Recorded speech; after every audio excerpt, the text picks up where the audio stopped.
Hey guys, welcome back to Mo's Game Table. Today we're going to take a look inside Warfighter, the World War II Pacific combat card game from DVG. I received this the other day from Dan Verssen, a nice big box that came with this and a whole bunch of expansions, which we're going to take a look at. If you're not familiar with Warfighter, this is the third game in the series. There is Warfighter Modern, Warfighter World War II ETO, and now the Pacific Theater. So there are 3 games in this series. If you are into tactical games and you're looking for a solitaire game to play, that is not difficult to learn, but is a ton of fun. I strongly recommend looking at Warfighter. Love the cover. It is kind of a stylized version of one of the more famous images from Marine Corps history. This is taken from, if I'm correct here, based on the pose and everything, it looks like it's Davis Hargrave from 2-1, 2nd Battalion, 1st Marines on Wana Ridge in Okinawa.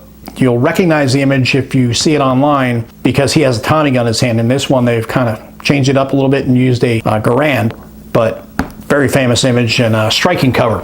So let's take a look at the back of the box. It says here, Warfighter World War II Pacific takes the Warfighter card game series to the Pacific Theater of Operations. Warfighter World War II Pacific is a cooperative game that places you and up to 5 of your friends in World War II's most deadly combat missions. You'll begin each mission by selecting your soldiers and equipping them with weapons, equipment, and skills. During the mission, you'll engage enemy soldiers as you advance through locations on the way to your objective. Warfighter World War II Pacific can be played with 1 to 6 players. Each player takes on the role of a soldier selected for a special mission. The game system controls the enemy soldiers. Warfighter does not require any special rules for solitaire play. And it says here, look for the Warfighter World War II Pacific expansion packs to expand your missions. Game components, 390 cards, 9 campaign sheets, 5 sheets of counters, 4 dice, and a 17 by 33 inch mounted display, and a rule book. It says here the game scale is tactical with individual soldiers, players 1 to 6, time to play is 30 to 90 minutes, and complexity is moderate. This is a look at the components in the game. You're going to have your counters, your cards that you're going to be using, and then up here is the part of your tactical display. And actually, as I was talking about the front of the box here with that famous picture, if you look at that real closely and look at the pose, and then over here is the actual image I was talking about. And he has a Tommy gun there, and if I remember correctly, there is another Marine next to him that is carrying a BAR. Before I get inside this game, I want to strongly recommend, if you have the European Theater game already and you're looking at getting this one, that I'm going to put this aside for a second. I recommend getting this, and this is the big monster footlocker that you can get from DVG. And the reason I say I strongly recommend getting it is because there are a ton of cards in this game. Dan definitely loves his cards, and as I said to him the other day, he gets his money's worth out of his card design program because he makes so many. There are 390 in the base game alone. So let's take a look at what I'm talking about in here. We've got our cards from the European Theater game. I've got my counter sheets all punched, and in these awesome dollar store, this is from Dollar Tree. I love these things.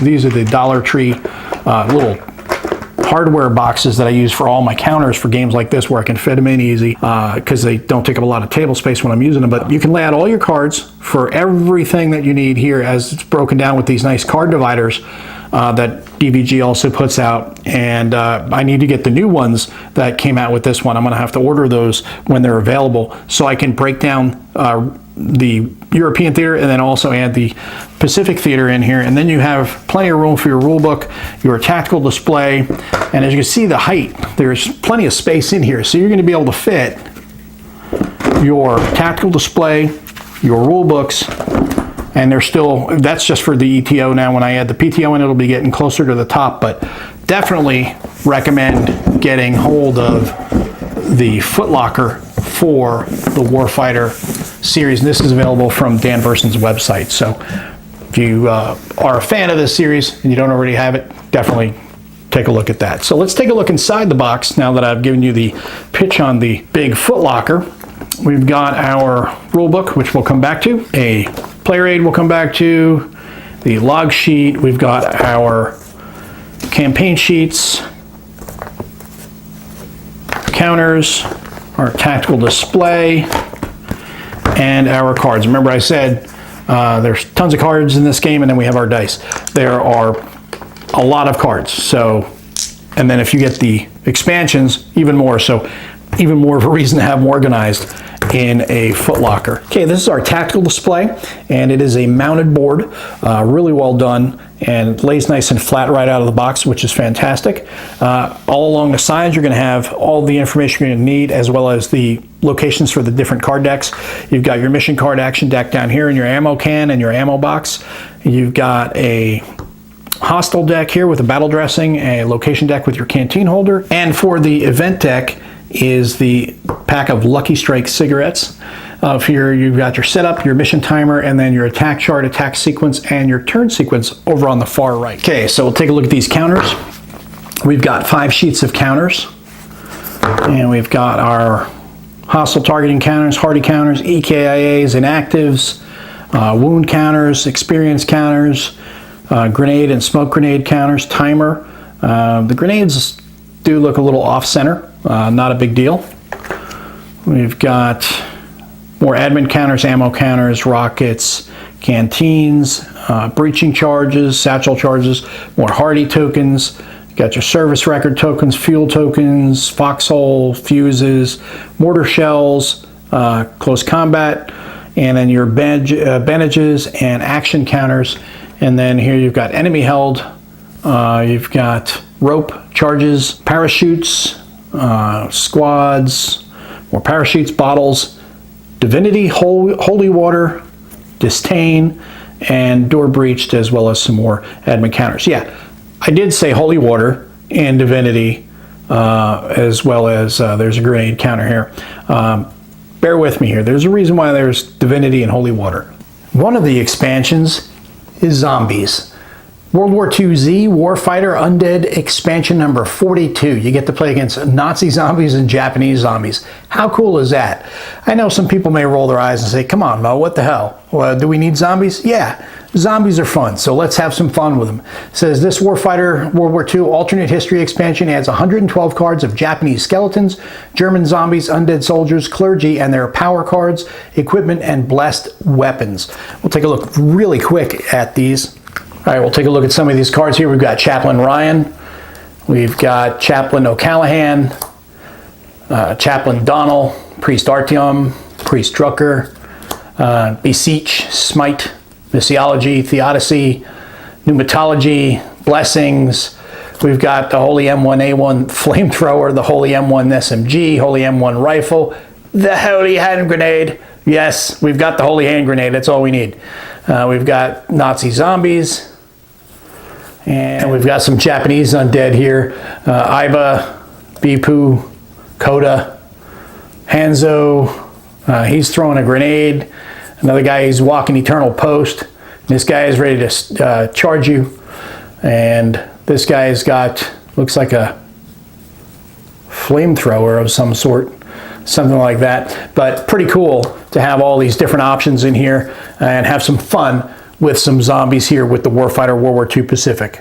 There's more cards to look at here. As I said, Dan loves his cards, and if you went in on the Kickstarter, you're getting a fantastic deal, a ton of cards. Now these are the standard cards that come with the game.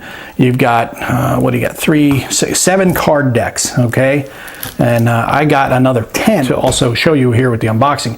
Got North Korea, China, Canada, the UN, Airborne, Metals, which is a really cool add-on, Fortifications, and Shore Invasions, another new thing here with the Pacific. And then you also have vehicles. So this is the first time vehicles have been introduced into Warfighter.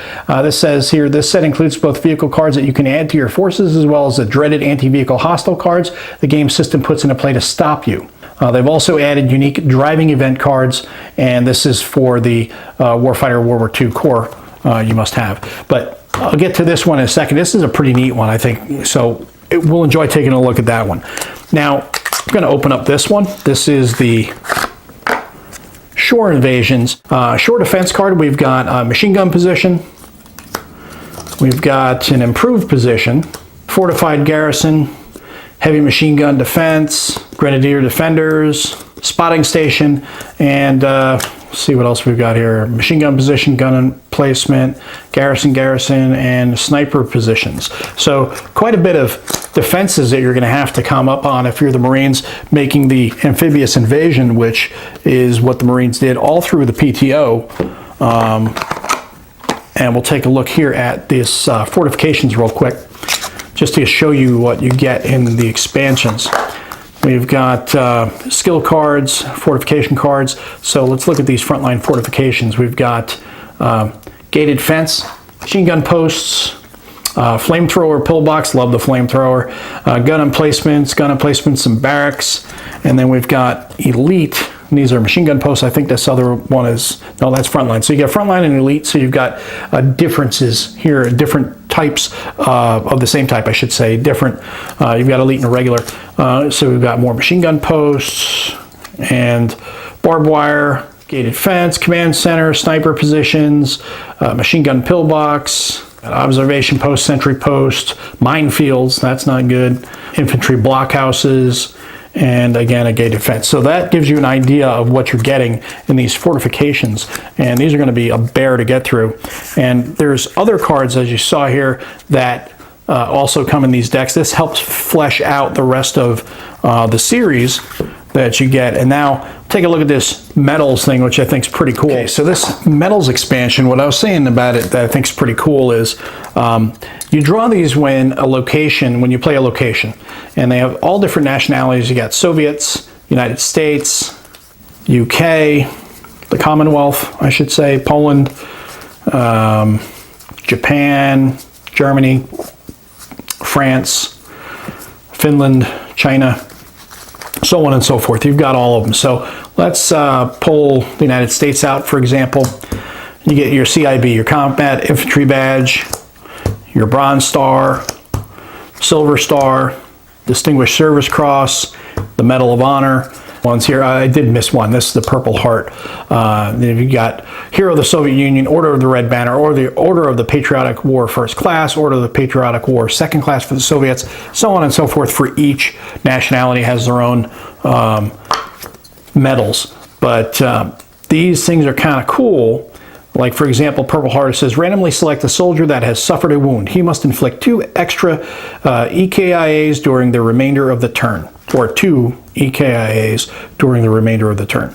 Add a random 2 hostile cards with values of 3+ to the objective. Eliminate both hostile cards. You get 10 resource points, RP of skills. You get 4 KN cards. You get different things that are added to that. But here's what I think is kind of cool, and it's optional. You don't have to do this or not along with these. But Dan's also included these stickers. So you have a little bit of a legacy aspect to the game if you would like to use them. You don't have to, but you can put these on your cards. So that way, if you want to add a little bit of fun to it, you can put these on, and you have more of a history that each of these soldiers has throughout the war. I would recommend not putting it on a card. If you're going to put that on a card, I would recommend instead to put it on a card sleeve, so that way, if necessary, you can always take the card out of the sleeve and you haven't put it on your card permanently, if that's what you choose to do. But I think it's a neat thing. I'm not bought in on the whole legacy thing. I know a lot of people are, but I do like little things like this. I think it adds a nice bit of flavor that you can put into your game and have a little extra fluff to the personal backstories you'll create with each of your guys. So that's with the Metals expansion. Okay, let's take a look at the rulebook here. It is a 51-page rulebook, but don't get too intimidated by the fact that it's 51 pages, because the cool thing about these rule books from Dan is they are very image intensive. So they do give a lot of images with the explanation as to what everything is. Here's an explanation of all your cards, the different counters that you have in the game, mission card details, how you create the battlefield, select your mission card, and as I said, it's just a ton of images that explain everything to you, to walk you through it. This explains to you your NPCs, your objective cards, your non-player soldiers, your squad soldiers, your melee cards, equipment cards, weapons cards, and skill and service record cards. Explains to you how to purchase your cards, because before you build up your unit that you're going to take out there, you're going to have to purchase all the cards with a set amount of points that you have at the beginning of the game. How to purchase your ammo, your team selection example, and then how to play your action cards. And this gives you the sequence of play, which is also over on the board itself. And then you have your soldier actions, how to play your different cards, pay your retain costs, location cards and how those work, the environment, placing hostiles, assigning your hostiles, entering locations, hostile penalties, attack and defeat cover, attack modifiers, reloading, explosion and spray. And then we've got suppressed weapons, hand-to-hand combat, hostile card explanation here, thrown attacks if you're going to throw your K-bar, reinforcement draw, hostiles close range, remove suppressed counters, advance your mission timer, and completing your objectives, nation skills, specialist skills, campaigns, gets into campaigns. So the rules themselves only go up to about page 37. Then you get into this specific rules on how to run your campaigns. And there are offensive and defensive campaigns, and then medals here. If you're using the medals expansion, your soldiers earn medals as normal during the campaign missions. RP value of medals is only used when drawing hostile cards for location and objective cards. And it gives you an example on how that works. And then you have your airborne missions, fortification missions, medals, shore and invasion missions, vehicles, your anti-vehicle cards, your driving cards. And then you have the undead alternate World War II setting, how to play against your zombie oppressors, I guess you could say. You've got an Imperial Warrior, which is an undead samurai. How can you not love that? That is just so awesome. I can't wait to play this. There's the Divinity that we talked about earlier, and Blessed. And then you've got your player campaigns, how to select your soldiers, your first mission, following missions, mission adjustments, optional rules over here for weapons jams, and saving action cards to enter. And then acknowledgments on a Kickstarter and expansion packs. And then you have your end of the rulebook right there on page 51. If you've not tried Warfighter World War II or Warfighter Modern, and you are a fan of tactical games, and if you're a little hesitant because it's cards and it's not counters and hexes, don't. Just disregard that. I love hex and counter games. I'm not as big into card games, really, but this is very, very fun. From a tactical standpoint, it plays surprisingly well, and it is surprisingly tactical. If it's not going to be ASL or lock and load tactical at that level, it's not meant to be. This is meant to be something that you could sit down, play by yourself or with your friends in cooperative mode, and learn pretty quick and knock out a game in like an hour or less, or more if you want to build up a really big mission. But you can have a lot of fun with this. It creates a really fun narrative, and just definitely recommend the Warfighter series if you are a fan of tactical games. That is a look at Warfighter World War II Pacific Theater from Dan Verssen Games. If you have any comments or questions, post them down below. Thanks for tuning in, guys. See you next time.